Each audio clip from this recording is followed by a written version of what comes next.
आज আমি বানাবো ডিমের একটি অপূর্ব রেসিপি, ডিম ভাপা কারি, যেটা একটা অপূর্ব স্বাদের রেসিপি। চলুন বানাই। যার জন্য আমি নিয়ে নিয়েছি এখানে 3টে ডিম নিয়ে নিয়েছি আর এই রকম সাইজে বাটি নিয়ে নিয়েছি। এবার আমি এতে একটু সরষের তেল অল্প অল্প করে বুলিয়ে নেব। হাতে করে এইভাবে সরষের তেলকে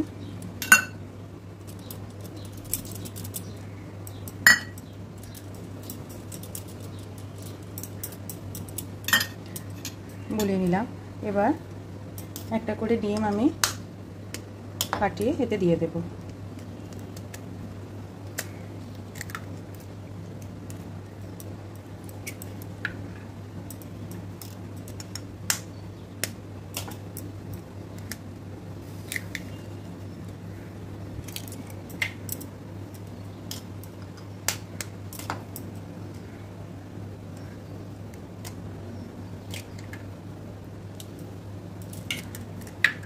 এইভাবে আমি ডিমগুলোকে সব নিয়ে নিলাম।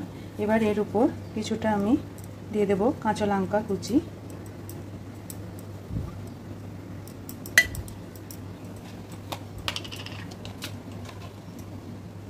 কিছুটা দেবো গোলমরিচের গুঁড়ো,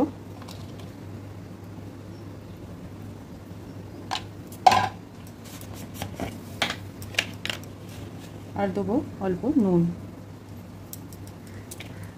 এবার ভাপাবার জন্য আমি একটা কড়াকে গ্যাসের উপর বসিয়ে নিয়েছি, একটু জল নিয়ে নিয়েছি, তাতে একটা স্ট্যান্ড দিয়ে নিয়েছি। এবার এইভাবে ডিমগুলোকে বসিয়ে নিতে হবে।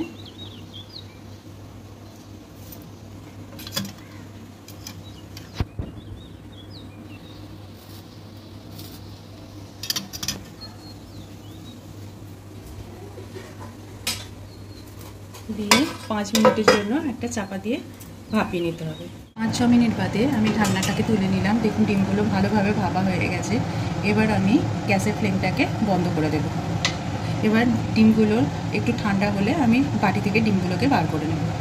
ছুরি দিয়ে এইভাবে চেক করে নিতে হবে যে ডিমগুলো হয়েছে নাকি।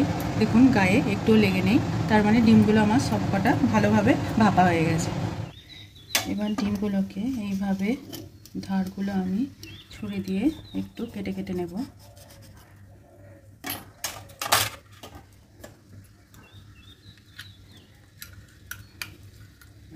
দিয়ে এইভাবে চামচে করে বার করে নেব। এইভাবে চামচে করে প্রত্যেকটাকে বার করে নেব।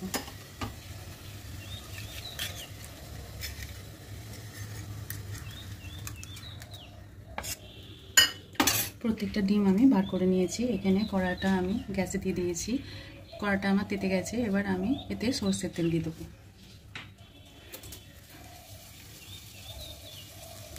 সরষের তেলটা গরম হতে দেব। দেখুন ডিমগুলো কত সুন্দরভাবে ভাপা হয়েছে। এবার আমার সরষের তেলটা এখানে গরম হয়ে গেছে। এতে আমি দিয়ে দেবো অল্প কালো জিরে,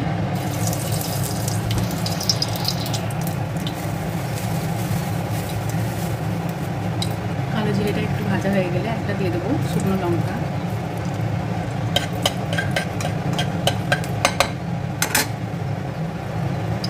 এখানে মাঝারি 2টো পেঁয়াজ আমি বেটে নিয়েছি, এখানে দিয়ে দেবো।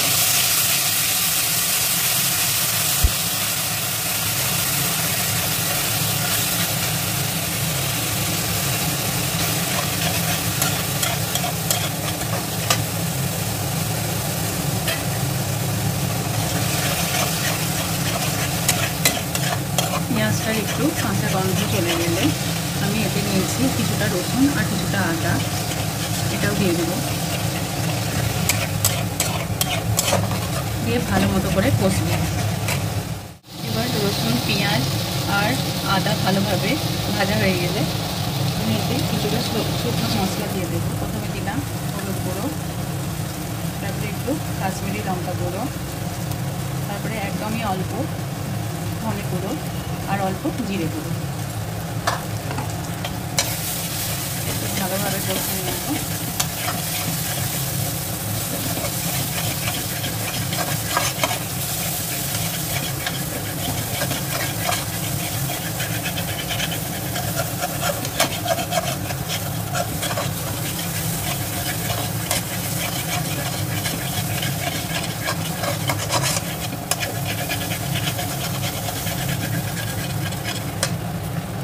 এতে দিয়ে দেবো হালকা পরিমাণ মতো একটু চিনি।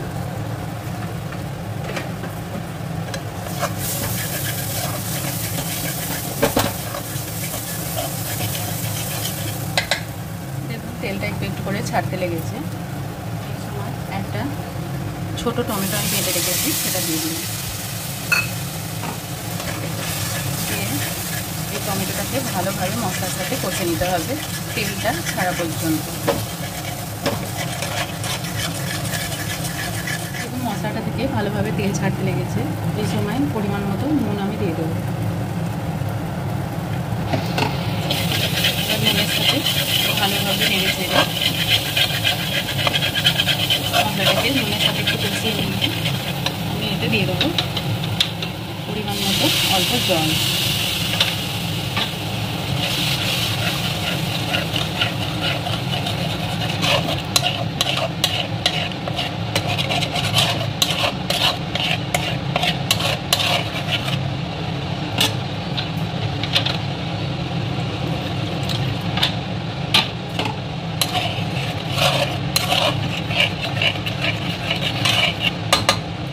এবার কারিটা ফুটে গেলে আমি ডিমগুলো কেটে দিয়ে দেবো।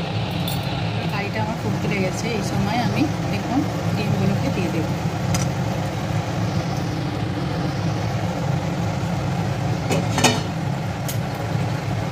একটু নেড়ে চেড়ে নিয়ে আমি একটা চাপা দিয়ে কিছুক্ষণের জন্য এটা ফুটতে দেবো। এবার কিছুক্ষণ বাদে আমি ঢাকনাটাকে তুলে নিলাম। দেখুন কত সুন্দর একটা কালার এসছে। ডিমগুলো একদম ভালোভাবে কারির সাথে সিদ্ধ হয়ে গেছে, ভালোভাবে রস ঢুকে গেছে ডিমগুলোর মধ্যে। এবার আমি গ্যাসটাকে বন্ধ করে দেবো। শেষে আমি অল্প দিয়ে দেবো গরম মশলা গুঁড়ো দিয়ে গ্যাসটাকে আমি বন্ধ করে দেবো। আর কিছুক্ষণ আমি এটাকে রেস্টিং টাইমে দিয়ে দেবো। ডিমের ভাপা কারি আমার একদম রেডি। আমি একটা পাত্রে এটাকে পরিবেশন করে নিয়েছি। এটি গরম ভাতের সঙ্গে খেতে অপূর্ব লাগে। এই অপূর্ব স্বাদের রান্না যদি আপনাদের ভালো লেগে থাকে আমার চ্যানেলটিকে সাবস্ক্রাইব করবেন, আমার ভিডিওগুলো শেয়ার করবেন। ধন্যবাদ।